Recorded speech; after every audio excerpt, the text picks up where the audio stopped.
Hey guys, so I wanted to talk to you a little bit about today's math lesson. We're doing lesson 12-5 today for Monday. So you can write directly on the paper, or some of you may want to I sent that piece of plastic with a kind of a whiteboard piece of paper in it. It's got handwriting lines on one side, and if you flip it over, you can use that along with the dry erase marker that I sent home for you guys, okay?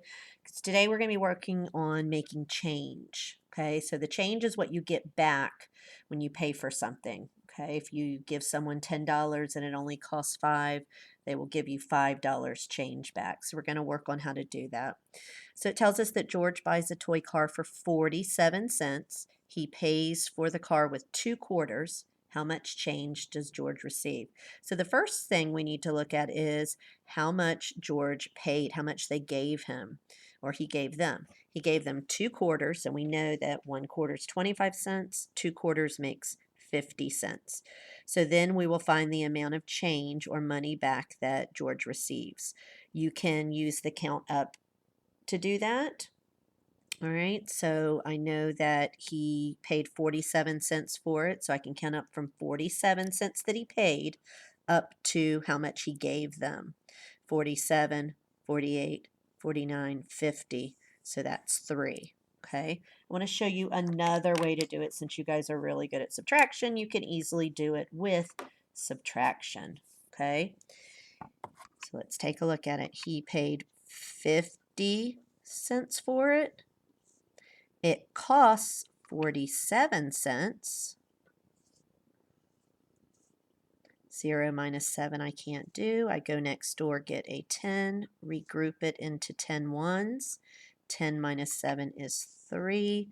4 minus 4 is nothing, so he has 3 cents. Okay, so this is just another way to do that.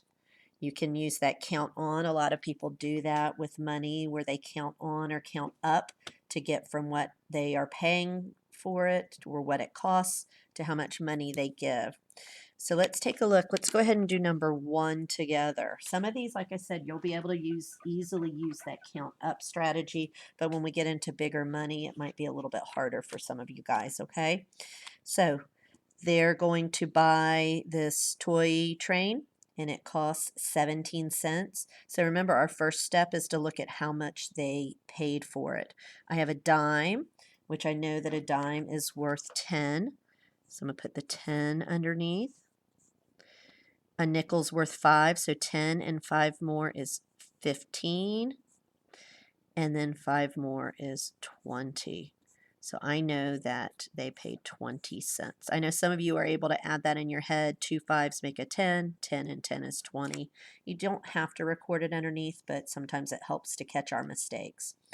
So I paid 17, or it cost 17. I gave them 20 cents. I can first use that count up strategy. I'm going to count up from what it costs to what I paid.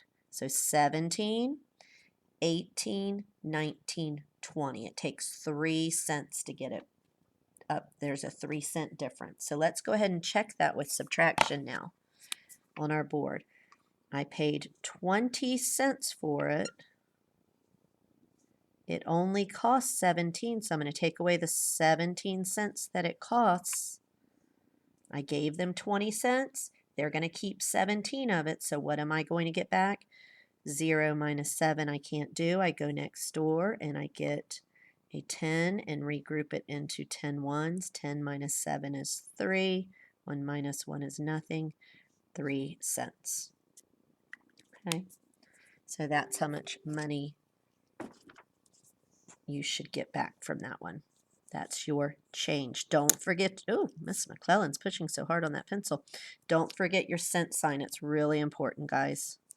Okay, so you're going to do the same on number 2.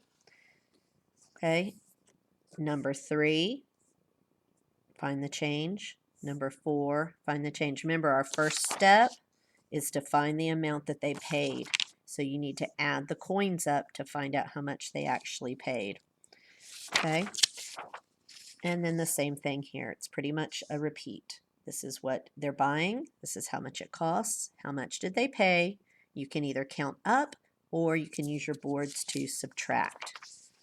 Okay. a glow stick. So this is 3 different ways, 3 different people went into the store and bought glow sticks, and glow sticks cost 39 cents.